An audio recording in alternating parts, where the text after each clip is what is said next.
नमस्कार दोस्तों, आज है 13 दिसंबर और आज आरआरबी क्लर्क प्रीलिम्स का एग्जाम था। तो शिफ्ट वन का एग्जाम कैसा था, इसी के बारे में इस छोटी सी वीडियो में चर्चा करेंगे।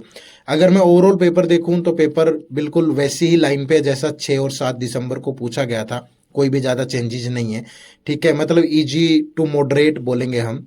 तो आपका ओवरऑल पेपर का लेवल है। और अगर सब्जेक्ट वाइज बात करें सबसे पहले क्वांट की, तो क्वांट में 5 क्वेश्चन रॉन्ग नंबर सीरीज के पूछे गए, 15 क्वेश्चन सिंप्लीफिकेशन के और 2 डीआई है, जिसमें एक टेबुलर डीआई है और एक आपका बार ग्राफ डीआई है। और बाकी के 10 क्वेश्चन जो है वो मिसलेनियस टॉपिक्स हैं अर्थमेटिक के, जिसमें partnership, aegis, interest, profit loss, time and work, ये मिले जुले सवाल रहे आपके।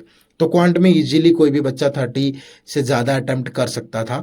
ठीक है, अगर आपकी प्रैक्टिस है, अगर नहीं है तो फिर तो नहीं हो पाते भाई। ठीक है, उसके बाद अगर रीजनिंग की बात करूं तो रीजनिंग अगेन थोड़ी सी लेंदी है, लेकिन इतनी भी लेंदी नहीं है। जिसकी प्रैक्टिस है वो आराम से कर सकता है। सबसे पहले अगर मैं बात करूं, इनइक्वालिटी के 3 क्वेश्चन है, जहां एक स्टेटमेंट के साथ 2 कंक्लूजन है। सिलोगिज्म के 3 क्वेश्चन है, बिल्कुल सिंपल वाले, जहां कहीं किसी क्वेश्चन में 2-3 स्टेटमेंट है और सब में कंक्लूजन दो दो है। किसी में 2 स्टेटमेंट है, किसी में 3, लेकिन कंक्लूजन सब में 2 ही है।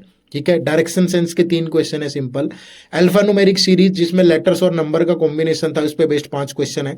चाइनीज कोडिंग के 5 क्वेश्चन है। ठीक है, जो कि सिंपल है, 1-2 क्वेश्चन थोड़ा रेफरेंस दे के पूछा गया था।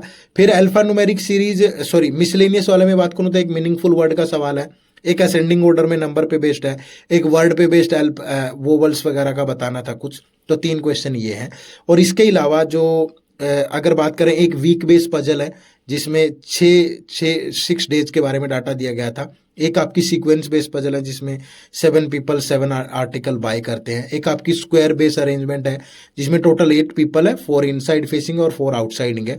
और एक कंपैरिजन बेस्ड भी अरेंजमेंट है, जिसमें 3 क्वेश्चन थे और इसमें 6 पीपल की हाइट का डाटा आपको दिया गया था। तो ये टोटल 40 क्वेश्चन आपके हो जाते हैं और 40 आपके क्वांट के। तो ओवरऑल इजी टू मॉडरेट है। रीजनिंग में भी आराम से 30 प्लस जा सकते हैं, यहाँ से भी 30 प्लस, ये तो इजीली जा सकते हैं। बाकी आपके स्टेट की कट ऑफ कितनी जाती है, आपका नंबर ऑफ अटेम्प्ट में नहीं बात कर रहा हूँ यहाँ कि अटेम्प्ट आपने 80 किया है। बहुत बच्चे हैं जो रीजनिंग में या क्वांट में किसी में 40 में से 40 भी करते हैं। उस टाइप का पेपर है ये, यहाँ हो सकता है। ठीक है, चलिए, तो शिफ्ट 2 के एनालिसिस के साथ फिर मुलाकात होगी। चैनल को सब्सक्राइब कर लेना, हमारी मुलाकात होती रहेगी। जय हिंद, जय भारत।